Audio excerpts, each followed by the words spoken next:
Kiai Haji Abdullah Marisi lahir di Banjarmasin, Kalimantan Selatan, bekas pusat kerajaan Banjar tahun 1895 dan wafat di Samarinda 4 Februari 1975 atau hari Ahad 20 Muharram 1305 Masehi. Tepat pada beliau berusia 82 tahun, tepat setahun diresmikannya Masjid Raya Darussalam Samarinda. Kiai Haji Abdullah Marisi dimakamkan di Kompleks Masjid Raya Darussalam, bersandingan dengan makam-makam dari kedua orang ulama, ayah dan putra. Yang pertama, Kiai Haji Zainal Abidin Al-Banjari yang bergelar Mas Tumenggung dan yang menjadi pelopor dari pembangunan masjid yang pertama di Samarinda.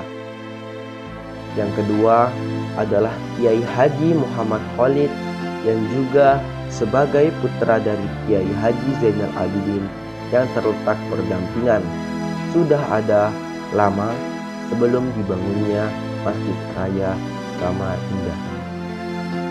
Pemakaman jenazah almarhum Kiai Haji Abdullah Marisi dalam sebuah kompleks Masjid Raya Samarinda itu mendapat perhatian yang sangat besar dari umat Islam dan sekitarnya. Atas keputusan Wali Kota Samarinda HM Kadrioning dengan mendapat persetujuan dari Gubernur Kalimantan Timur pada waktu itu.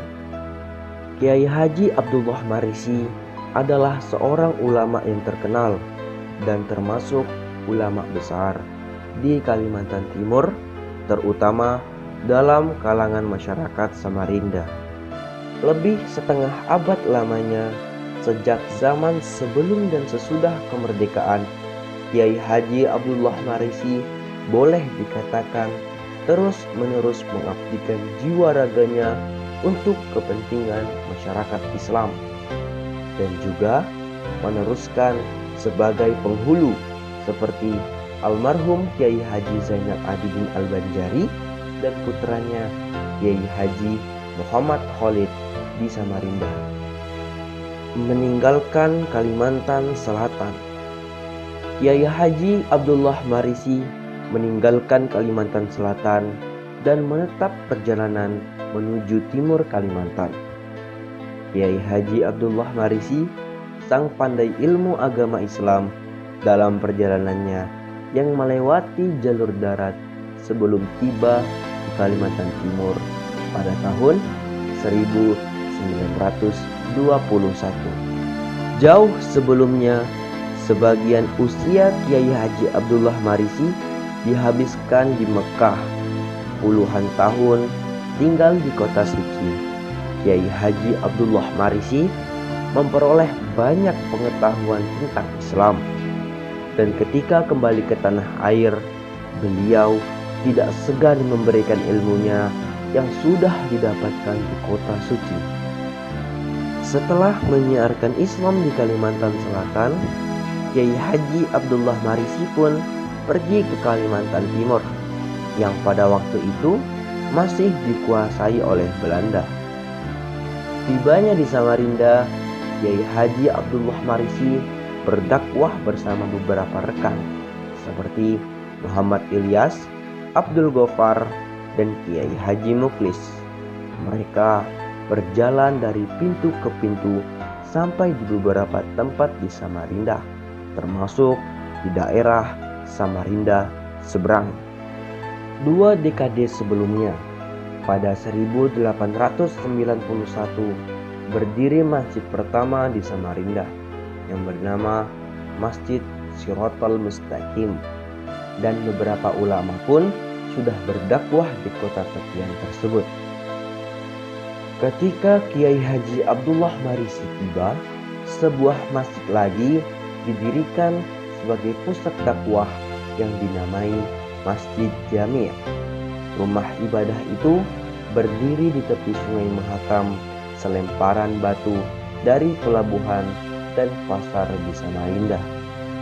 Dengan berdirinya Masjid Jami', maka berdiri pula Masjid Raya Darussalam. Tapi sementara berdirinya Masjid Jami' dan dibangunnya Masjid Raya Darussalam, ternyata Masjid Jami' sampai sekarang sudah tidak ada lagi. Ini menurut cerita Syahruddin Tarmizi, seorang tokoh sepuh yang memahami perkembangan Nahdlatul Ulama di Kalimantan Timur. Di Masjid Jami', Kiai Haji Abdullah Marisi menjadi imam dan memiliki banyak pengetahuan tentang khasanah Islam sejak saat itu. Kiai Haji Abdullah Marisi segera menjadi tokoh agama dan namanya lekas tersohor. Namun perjuangan Kiai Haji Abdullah Marisi tidak sampai sini saja. Setelah pembangunan masjid, selanjutnya dibangun pula sebuah madrasah yang diberi nama Ahlus Sunnah School, sebuah madrasah diniyah yang mengajarkan ajaran Ahlus Sunnah wal Jamaah dengan metode tradisional yang diajarkan oleh Kiai Haji Abdullah Marisi. Begitulah profil singkat Kiai Haji Abdullah Marisi sebagai sosok yang berani dan terus berusaha dalam berdakwah di bumi Kalimantan, terutama bagian selatan dan timur. Dengan perjuangannya di bumi Etam, dapatlah kita simpulkan bahwa peran penting Kiai Haji Abdullah Marisi memberikan sumbangsih yang begitu besar di bumi Etam dengan menyebarkan ajaran Islam yang ramah dan penuh rasa kekeluargaan.